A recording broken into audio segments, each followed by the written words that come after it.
Assalamualaikum warahmatullahi wabarakatuh. Hai guys, di sini kami akan sedikit membahas tentang rule of law. Sebelum itu, perkenalkan saya Aldi Rizal bersama rekan saya Siti Nur Aisyah dan Muhammad Sarul Kiromi. Ada beberapa topik yang akan kami sampaikan. Yang pertama, urgensi hukum dalam sebuah negara.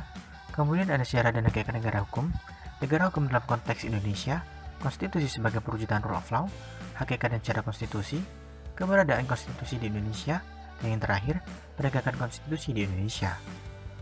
Pertama, urgensi hukum dalam sebuah negara. Menurut Immanuel Kant, hukum merupakan pelindung hak asasi dan kebebasan warganya. Manusia merupakan makhluk berakal dan bertindak bebas. Negara bertugas menegakkan hak dan kebebasan warganya.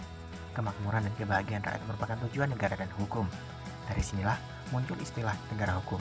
Dalam artian hukum harus sesuai fungsi dan perannya, dengan negara sebagai pelaksana dan pengawal dari fungsi dan peran hukum tersebut.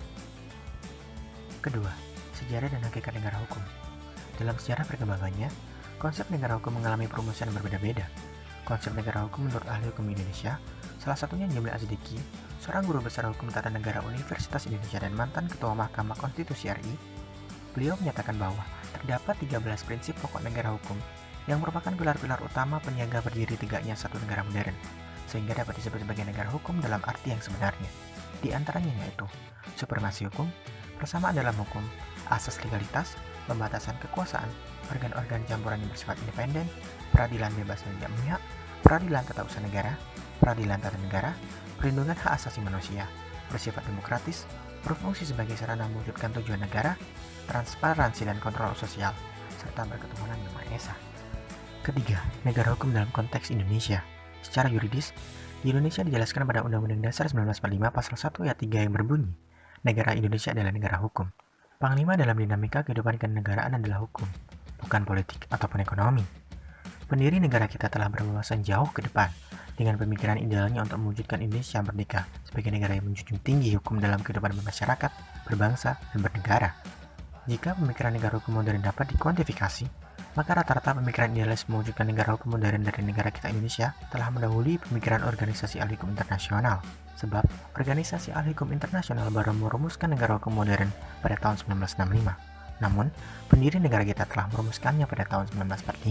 4. Konstitusi sebagai perwujudan rule of law. Konstitusi dapat dikatakan sebagai hukum dasar yang menjadi pegangan dalam penyelenggaraan suatu negara. Misalnya, pada aturan bahwa Dewan Perwakilan Rakyat memegang kekuasaan membentuk undang-undang, dan aturan yang berbunyi Presiden dan Wakil Presiden memegang jabatan selama 5 tahun dan sesudahnya dapat dipilih kembali dalam jabatan yang sama hanya untuk 1 kali masa jabatan. Aturan-aturan tersebut termasuk kategori hukum yang mengatur bagaimana cara pemerintah menjalankan negara. 5. Hakikat dan secara konstitusi. Di Indonesia, konstitusi sering disamakan dengan undang-undang dasar. Secara historis, konstitusi yaitu suatu istilah yang muncul pada abad ke-18 untuk menegaskan doktrin Amerika tentang supremasi konstitusi tertulis yang hierarkinya berada di atas undang-undang yang hanya dibuat oleh lembaga legislatif. Meskipun istilah konstitusionalisme baru populer pada abad ke-18, tetapi sebagai gagasan dan praksis kehidupan modern, istilah tersebut telah berkembang lebih lama, yakni suatu gagasan pembatasan kekuasaan penguasa di dalam sebuah konstitusi yang ada sejak berkembangnya negara teritorial di bawah kekuasaan raja-raja dan dalam kehidupan negara-negara di Eropa Barat sejak abad ke-12. 6. Keberadaan konstitusi di Indonesia. Negara kita mempunyai konstitusi, yaitu Undang-Undang Dasar tahun 1945. Undang-Undang Dasar ini memiliki kedudukan sebagai hukum tertinggi dan hukum dasar negara. Sebagai hukum dasar dan hukum tertinggi negara yang berada dalam posisi jenjang norma hukum di Indonesia, maka peraturan perundang-undangan yang berada di bawah UUD RI 1945 isinya haruslah bersumber dan tidak boleh bertentangan dengan UUD itu sendiri. Semisal isi norma suatu pasal dalam suatu undang-undang tidaklah boleh bertentangan dengan Undang-Undang Dasar Negara Republik Indonesia tahun 1945. 7. Penegakan hukum konstitusi di Indonesia.